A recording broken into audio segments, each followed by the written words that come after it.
नमस्कार, आप देख रहे हैं तहलका डिजिटल। मैं हूं आस्था। स्वागत है आपका मध्य प्रदेश और छत्तीसगढ़ की अहम खबरों में। चलिए रुक करेंगे खबरों की ओर। देखते से खबर है जहां प्रदेश सरकार में मंत्री राकेश सिंह ने एक प्रेस वार्ता में कार्यकर्ताओं के लिए महत्वपूर्ण बात कही। उन्होंने कहा कि भारतीय जनता पार्टी में कार्यकर्ताओं की जिम्मेदारियां समय समय पर बदलती रहती है। ये दायित्व कभी संगठन में, कभी सरकार में मंत्री के रूप में, तो कभी जनप्रतिनिधि के तौर पर हो सकती है। हालांकि उन्होंने जोर देकर कहा कि इन सभी बदलावों के बावजूद कार्यकर्ताओं की मूल पहचान और मूल कार्य हमेशा भारतीय जनता पार्टी का कार्यकर्ता होना ही रहता है।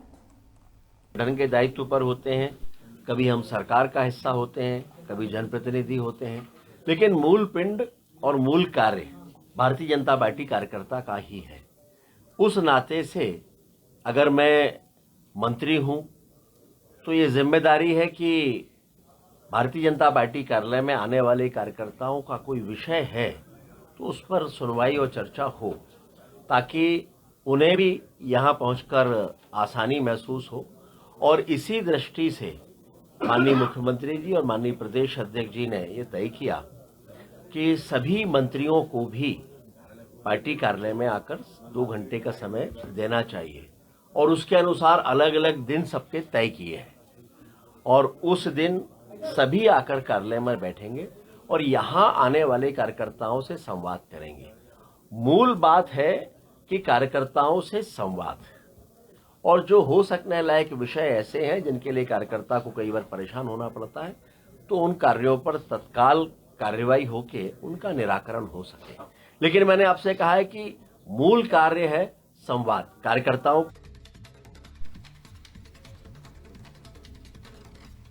ग्वालियर रेंज के डीआईजी अमित सांघी ने वार्षिक निरीक्षण के तहत पुलिस लाइन ग्वालियर में परेड का निरीक्षण किया और सलामी ली। इस दौरान उन्होंने शासकीय वाहनों और बलवा ड्रिल सामग्री का भी जायजा लिया।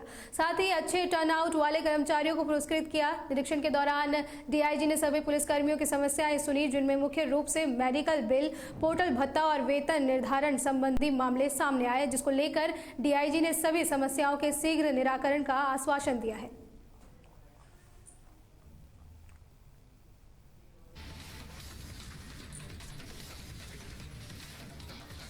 देवास जिले के सबसे व्यस्त महात्मा गांधी मार्ग को विकसित और सुंदर बनाने का काम नगर निगम 10 दिनों में शुरू करेगा, जिसको लेकर महापौर प्रतिनिधि ने बताया कि चौड़ीकरण के बाद ये मार्ग 15 मीटर चौड़ा होगा। सबसे पहले पानी की निकासी के लिए दोनों तरफ नालियों का निर्माण किया जाएगा, जिस पर आकर्षण परवर्स ब्लॉक लगेंगे। साथ ही स्ट्रीट लाइन के लाइट के लिए सभी बिजली के तार अंडरग्राउंड किए जाएंगे, जिससे तारों के जंजाल से मुक्ति मिलेगी। तो मैं क्लियर करना चाहूँगा कि किसी ने कोई आपत्ति नहीं ली है। एमजी रोड चौड़ीकरण और सौंदर्यीकरण हमारे देवास शहर हित का बहुत ही महत्वपूर्ण प्रोजेक्ट है, जिसकी शुरुआत हमने 14 नवंबर से अतिक्रमण एवं बाधक निर्माण को हटाने की थी। और मुझे कहते हुए खुशी है कि हमारे देवास के सभी व्यापारी साथियों ने इस मुहिम में अपना महत्वपूर्ण योगदान दिया, बहुत ही सराहनीय सहयोग दिया है। और उन व्यापारी भाइयों के सहयोग के कारण हम 95% जितना भी हमारा रोड चौड़ीकरण में बाधक निर्माण थे, जो अतिक्रमण था या अधिग्रहण था, उस सारे को हम 95% कंप्लीट कर चुके हैं। और व्यापारियों की कुछ छोटे छोटे इशू थे, रात में दुकानें बंद है तो लाइट वहाँ पर नहीं है, तो मैंने तत्काल अधिकारियों को निर्देश दिए कल लाइट लग जाएगी। दूसरा उनका था कि वहाँ पर धूल उड़ती है तो छिड़काव होता है, पर गाड़ी कभी कभार आती है। मैंने अधिकारियों को निर्देश दिया कि दोनों टाइम वहाँ पर छिड़काव होगा। इसके साथ ही एक पॉइंट आया था कि कमिश्नर साहब ने आदेश निकाला था कि अब जितना भी मलबा। मुझे बताइए, एमजी रोड पे आज कुछ व्यापारी इकट्ठे हुए थे, आप उनके बीच में पहुंचे थे, क्या उनका कहना था और फिर क्या जो है समस्या थी जो हल भी निकाला बताया जा रहा? आज सुबह दोपहर में 1 बजे करीब व्यापारियों का फोन आया था कि वो मुझसे मिलना चाहते हैं और सारे व्यापारी इकट्ठे हुए थे। चूंकि मैं वहाँ का निवासी भी हूँ, मेरी कर्म भूमि वहीं है, मेरी जन्मभूमि भी वहीं रही है, सारे व्यापारी मिलना चाहते थे। मैंने दोपहर को 3 बजे सबको बुलाया। हम नावेल्टी चौराहे पर सारे व्यापारियों के साथ में एक चौपाल लगाते ऐसे बैठे और उनका हमने शांतिपूर्वक सारी बातें सुनी, नोट करी। नगर निगम के अधिकारी जो जवाबदार उस संबंधित विभाग के वो सब आए, उनने भी सुनी, उनकी बात पॉइंट लिखी और उसके बाद जो पॉइंट थे मैंने फिर नगर निगम के महापौर प्रतिनिधि दुर्गेश अग्रवाल जी को और निगम सभापति रवि जैन जी को अवगत कराया और वो भी आए उन्होंने अपनी तरफ से अधिक सारे व्यापारियों को संतुष्ट करा है, उन्हें आश्वस्त करा है। जो 4-6 प्रमुख रूप से उनकी मांग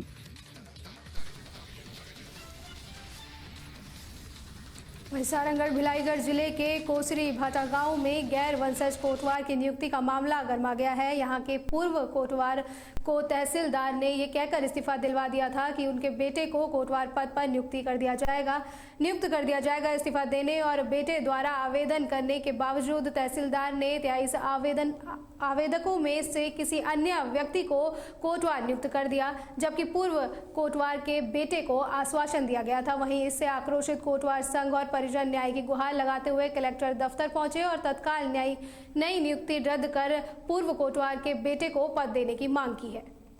गांव का एक शिकायत प्राप्त हुआ है कि कोटवार नियुक्ति में गड़बड़ी किया गया है करके। तो छत्तीसगढ़ भू राज्य संहिता 1959 की धारा 230 में कोटवार नियुक्ति का प्रावधान है। उसमें एक प्राथमिकता और दिया गया है कि कोटवार के वंशज को भी प्राथमिकता दिया जाएगा। अब प्रस्तुत मामलों में लिखा गया है कि कोटवार के जो वंशज है उसको प्राथमिकता नहीं दिया गया। इसमें नियुक्ति के पूर्व बहुत सी औपचारिकताएं हैं, जैसे आवेदन देगा, वो आवेदन देने के पश्चात ग्राम सभा का प्रस्ताव लगेगा। प्रस्ताव के पश्चात जो है उसकी जांच की जाएगी कि कोई आपराधिक मामला तो उसके विरुद्ध दर्ज नहीं है। ये सब जांच के पश्चात अगर योग्य पाया जाता है उसी व्यक्ति को कोटवार नियुक्त किया जाता है। अब नियुक्त हो रायसेन में वार्ड नंबर 4 स्थित रामपुर मंदिर के पंडित पर हिटलरशाही चलाने और मंदिर पर अपनी मर्जी चलाने का गंभीर आरोप लगा है। जय महावीर समिति के सदस्यों ने शिकायत की है कि बाबा ने मंदिर परिसर में लगे पेड़ों को बिना किसी अनुमति के काट दिया। जब किसी ने उनका पेड़ काटने को लेकर विरोध किया तो बाबा ने उसे जान से मारने की धमकी दी, जिसके बाद समिति के 100 से अधिक सदस्य कलेक्टर और डीएफओ को ज्ञापन देने कलेक्ट्रेट पहुंचे, जहां उन्होंने महंत भोलेस्वरूप बाबा के खिलाफ जांच कर कड़ी कार्रवाई करने की मांग की है। के निकट के गांव में कच्ची शराब बनने की सूचना पर जिले की टीम के द्वारा सामूहिक रूप से दबिश दी गई थी, जिसमें कल 7 प्रकरण दर्ज किए गए हैं। उसमें 90 लीटर जो है बनी हुई कच्ची मदिरा और लगभग 4500 लीटर के आसपास जो है मदिरा बनाने की सामग्री पाई गई थी वहाँ पर, और एक आरोपी को गिरफ्तार किया गया है और प्रकरण दर्ज किया। के निकट के गांव में कच्ची शराब बनने मध्य प्रदेश के दत्ती जिले की भांडेर तहसील में स्थित बागपुरा धाम सनाइसी बाबा मंदिर में पिछले 20 सालों से हर मंगलवार को एक विशेष आस्था का मेला आयोजित होता है। ये मेला भूत प्रेत बाधा, गंभीर बीमारी और आर्थिक संकट जैसी हर तरह की परेशानियों के समाधान की मान्यता के कारण पूरे क्षेत्र में प्रसिद्ध है। इस मेले की शुरुआत जनसेवी चतुर सिंह राजपूत ने की थी, जो लोगों की समस्याएं सुनकर उन्हें मार्गदर्शन देते हैं। दूर दूर से आने वाले कई श्रद्धालुओं ने बताया कि यहाँ विश्वास से आने पर उनकी सालों की पुरानी परेशानियां दूर हुई है। ये प्रेरणा कहाँ से मिली आपको? ये हमारे सन्यासी बाबा हैं, उन्हीं की कृपा से यहाँ प्रत्येक मंगलवार को बच्चे नहीं होते हैं तो उनको दवा खिलाई जाती है निःशुल्क, और कई रोगों की दवाई जैसे आँखों में प्रॉब्लम है, भवंदर है, मवेशियाँ हैं, कैंसर जैसी सभी का दवा देते हैं। निःशुल्क चलता है? हाँ। क्या नाम है आपका? राजकुमारी। पूरा नाम बताओ। राजकुमारी वर्मा। कहाँ की हो आप? उरई के। किस लिए आई हो यहाँ? हमारा छाला था, 1 साल हो गई थी, ठीक ही नहीं हो रहा था। फिर इधर बताया ना किसी ने, तो फिर हम आए। अब हमारा टोटल ठीक है। कब से आ रही हो? हो गए 10-11 महीने। 10-11 महीने हो गए। किसने बताया था यहाँ आने का? कहाँ से मालूम बताया पड़ा? था, एक दूसरे से मालूम चले जाता। हमारी लड़की आई थी, बहन आती थी ना, इसकी तबीयत बहुत ख़राब थी। फिर इनको भी पता चला ना, तो जो लोग आए इसको अब ठीक है लड़की। फिर इसने हमें बताया तो हम भी यहीं पे आए। क्या नाम है आपका? पवन कुमार विश्वकर्मा। वहीं देवास जिले में नगर निगम की कचरा गाड़ी चलाने वाले लगभग 150 ड्राइवरों को ठेकेदार द्वारा 4 महीने से वेतन नहीं दिया गया है, जिसके विरोध में उन्होंने हड़ताल कर दी है। ये सभी ड्राइवर बुधवार को अपनी शिकायत लेकर महापौर की जनसुनवाई में पहुंचे। महापौर ने ड्राइवरों को जल्द वेतन दिलाने का आश्वासन दिया और ठेकेदार पर सख्त कार्रवाई करने के निर्देश दिए हैं। में अभी जो हमारे 45 वार्ड में गाड़ी चलाते हैं ड्राइवर वगैरह और इनके साथ में जो बैठते हैं, उनकी तनख्वाह 3 या 4 महीने से तनख्वाह नहीं दी थी। तो महापौर जन सुनवाई में आए थे और सुबह भी कहीं ना कहीं इनने नामबंद हड़ताल करी थी कि हमें हमारी तनख्वाह नहीं मिल रही है। तो हम कहीं ना कहीं अभी काम नहीं करे क्योंकि आश्वासन अधिकारी वगैरह दे देते हैं और ये बार बार काम चालू कर देते हैं। और घर जाते हैं तो इनकी महिला और इनके बच्चे उनको देख के बोलते हैं कि पापा क्या है दूध। और देखो 2-3 महीने में तो घर के बर्तन आवाज़ करने लग जाते हैं। तो ये तो गरीब है, कहीं ना कहीं बड़े पद पे होते तो ये गाड़ी थोड़ी चलाते। कहीं ना कहीं वास्तव में परेशान है। इनकी पेमेंट में देनी चाहिए ठेकेदार को। और ठेकेदार को अभी हाल बात हुई है महापौर जी और अधिकारी वर्ग से कि अंतिम नोटिस दे के इसको ब्लैक लिस्ट कर देंगे और ब्लैक लिस्ट करने के बाद उसकी राशि राजसात करके और इन लोगों के पैसे दिलवाएंगे और दिलवाने का काम करेंगे। और कहीं ना कहीं ये मेरे भाई हैं और जो कि देवास शहर के रहने वाले और सब। वहीं जगदलपुर बस्तर में यूनिसेफ के सहयोग से सुरक्षित पारा सुरक्षित लाइका मन अभियान चलाया जा रहा है, जहां वीर योद्धा जकरकन भतरा महाविद्यालय के एनएसएस कार्यकर्ता ब्लॉक के विभिन्न स्कूलों और पंचायतों में पहुंच रहे हैं। वे लोगों और विशेषकर स्कूली बच्चों को मानसिक स्वास्थ्य, सम्मान, सुरक्षा और समानता के महत्व के बारे में जागरूक कर रहे हैं। छात्राओं, मैं शासकीय कन्या उच्चतर माध्यमिक विद्यालय में पढ़ती हूँ। हमारे स्कूल में आज कॉलेज के भैया लोग आए थे जो हमें गुड टच बैड टच के बारे में बताए गुड टच बैड टच के बारे में बताए। और हमारे स्कूल में हर शनिवार को इस गुड टच बैड टच के बारे में बताया जाता है। मैं हर्षा राव शासकीय कन्या उच्चतर माध्यमिक विद्यालय बकावन में पदस्थ हूँ। आज यूनिसेफ के कार्यक्रम के तहत बकावन कॉलेज के बच्चों ने आकर के हमारे भी छात्राओं के साथ में यूनिसेफ कार्यक्रम के तहत यूनिसेफ की जानकारी प्रदान की। साथ ही साथ जो है ये good touch and bad touch के बारे में भी बच्चों को बताया। और इसके साथ में जो सर, मैं हायर सेकेंडरी स्कूल में विनायक सिंह व्याख्याता के पद पर हूँ और ये हमारे स्कूल में एनएसएस के द्वारा ये यूनिसेफ का कार्यक्रम का आयोजन किया गया, जिसमें कॉलेज के बच्चे और यहाँ कॉलेज में प्रोफेसर सुश्री विश्वास मैडम जी, जिनके द्वारा यूनिसेफ के माध्यम से बच्चों को 6 प्रकार की चीज़ें बताई गई, जिसमें प्रथम दृष्टिकोण में ये बताया गया कि सुरक्षित वातावरण, सुरक्षित बच्चियाँ अपने आप को कैसे करें। मैं मौसी विश्वास, जिला संगठक शहीद महेंद्र कर्मा विश्वविद्यालय। आज हम यूनिसेफ कार्यक्रम के तहत यहाँ पर शाला और पंचायत लेवल पर और आंगनबाड़ी लेवल पर हम सर्वे काम कर रहे हैं। हमें इसके लिए मतलब 2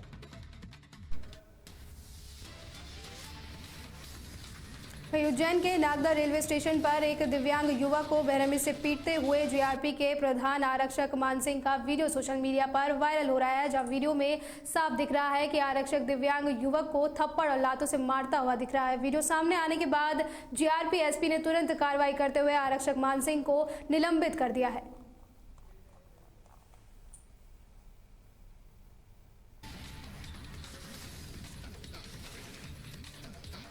सारंगढ़ भिलाईगढ़ जिले के कुख्यात महाठग के करोड़ों रुपए की ठगी के मामले में पुलिस ने 2 और आरोपियों को गिरफ्तार किया है।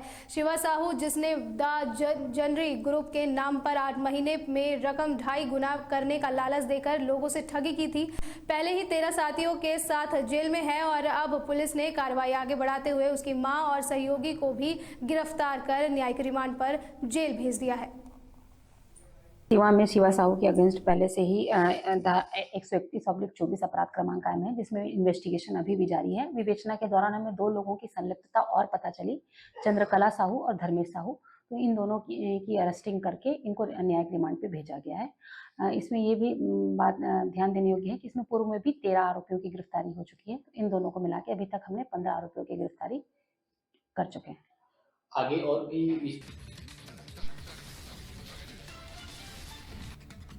वहीं जगदलपुर के लिए बुधवार का दिन सौगात भरा रहा, जब नगर निगम के महापौर संजय पांडे ने विभिन्न वार्डों में कई विकास कार्यों का भूमि पूजन और लोकार्पण किया।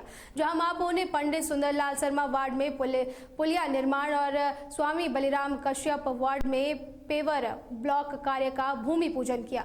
इसके साथ ही हाई मास्क सोलर लाइट का लोकार्पण भी किया गया और बताया कि भाजपा शासन में शहर के हर वर्ग की जरूरतों को ध्यान में रखा जाता है।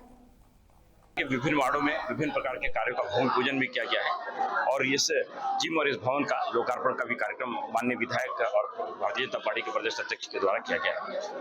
सबसे पहले तो पंडित सुंदरलाल शर्मा वार्ड में एक वर्षों से जिसकी मांग थी, उस पुलिया और उस नाले के बनने से वहाँ पे एक बड़ा क्षेत्र जो डुबान एरिया में चला जाता था, उसका भूमि पूजन किया गया है। उसके बनने से उस क्षेत्र के लोगों को काफी सुविधा होगी और डुबान से भी बचेगा। उसके पश्चात वहाँ पेवर ब्लॉक बिछाने का कार्य डॉक्टर बलिराम कश्यप जी के वार्ड में किया गया है। 15 लाख की लागत से वो बनना है, जिसके कारण वहाँ पे रोड भी चौड़ी होगी और वो स्वच्छ भी रोड होगा। उसके बाद जो हमारा बाबा भंगाराम जो पार्क है, वहाँ पे एक सोलर हाई मास्ट लगने वाला है, उसका भूमि पूजन किया गया है। उस पार्क के जीर्णोद्धार के लिए भी 20 लाख रुपए का प्रावधान नगरोत्थान योजना से किया गया है और माननीय विधायक जी ने वहाँ पे आज घोषणा किया है कि वहाँ पर एक ओपन जिम 10 लाख रुपए की लागत से लगने वाला है। इस प्रकार से भंगाराम जो पार्क है, उसका भी जीर्णोद्धार नगर निगम जगदलपुर के द्वारा बहुत जल्दी से किया जाएगा। इस स्थान पे जहाँ पे हम खड़े हैं, आप देख रहे हैं बगल में भूतहा तालाब है, जिसके संदर्भ में जब से भारतीय जनता पार्टी की सरकार बनी है, वहाँ पे लगातार।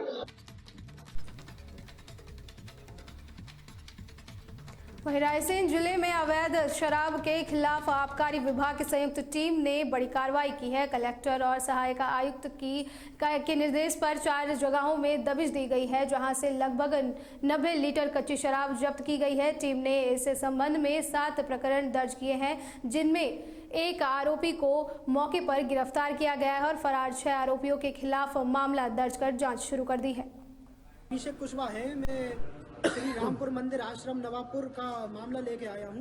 लगभग सर 10 दिन पहले वहाँ के जो नए बाबा आए हैं, भोले स्वरूप ब्रह्मचारी जी, उन्होंने एक हरा भरा पेड़ जामुन का पूरा काट दिया और एक आम का पेड़ आधा काट दिया। और लगभग सर 3 महीने पहले उन्होंने एक बरगद का पेड़ भी कटवाया था। तो मैंने उनसे पूछा कि बाबा आप ये पेड़ क्यों काट रहे हैं, आपको क्या कारण है कि आप यहाँ के हरियाली उजाड़ रहे हैं ये सब जगह का। तो उन्होंने कहा कि मैं यहाँ का महंत हूँ, ये मंदिर मेरा है, ये पेड़ मेरे हैं, जगह मेरी है, मैं इधर का मालिक हूँ, तुम।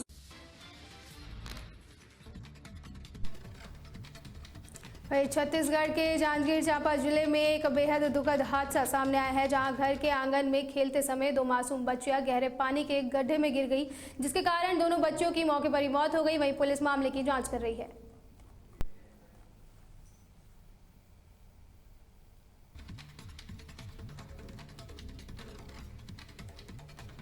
ग्वालियर में 17 साल के युवक की हत्या का मामला पुलिस ने 44 घंटे के भीतर सुलझा लिया है। बता दें कि युवक की हत्या उसके ही एक 14 साल के दोस्त ने की थी। पुलिस के अनुसार इस हत्या का कारण क्रिकेट खेलने के दौरान हुए झगड़े और पुरानी पिटाई का बदला लेना था। वहीं पुलिस ने नाबालिग आरोपी को हिरासत में लेकर आगे की कानूनी कार्रवाई शुरू कर दी है।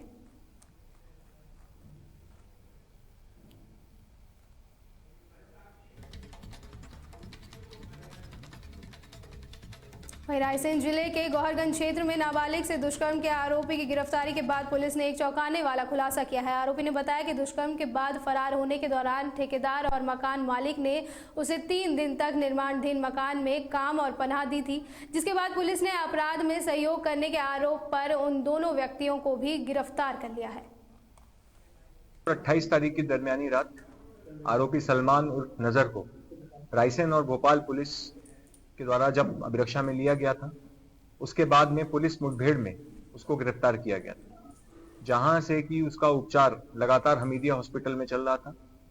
कल दिनांक को उसके द्वारा जब डॉक्टर्स के द्वारा बताया गया कि वह थोड़ा ठीक है, तो उसके बयान दिए गए हैं और उसके आधार पर यह पता चला है कि 3 आरोपी इंसाफ हुसैन, जैद खान और शहजाद खान के द्वारा उसको संरक्षण प्रदान किया गया था, जिसके आधार पर उनको सह आरोपी मानते हुए पुलिस ने गिरफ्तार किया है और जेल भेजा गया है। बच्ची की क्या? बच्ची पूर्णतः स्वस्थ हो गई है और वह जो है एम्स हॉस्पिटल से डिस्चार्ज भी हो चुकी है। आरोपी सलमान, चूंकि जैसा मैंने बताया आरोपी सलमान का स्वास्थ्य जो है वो में सुधार हुआ था, जिसके चलते डॉक्टर्स ने उसको डिस्चार्ज कर दिया है और उसको जो है भोपाल सेंट्रल जेल भेज दिया गया। आरोपियों को भी बाकी जो 3 आरोपी थे उनको भी जेल, उनको भी जेल भेज दिया गया। बाकी 3 आरोपी जिनको गिरफ्तार किया गया है उनके नाम इस प्रकार हैं: इंसाफ हुसैन पिता हौसैफ हुसैन निवासी हनुमानगंज, दूसरा। मध्य प्रदेश और छत्तीसगढ़ की अहम खबरों में फिलहाल के लिए इतना ही। आप बने रहें तहलका डिजिटल के साथ। नमस्कार।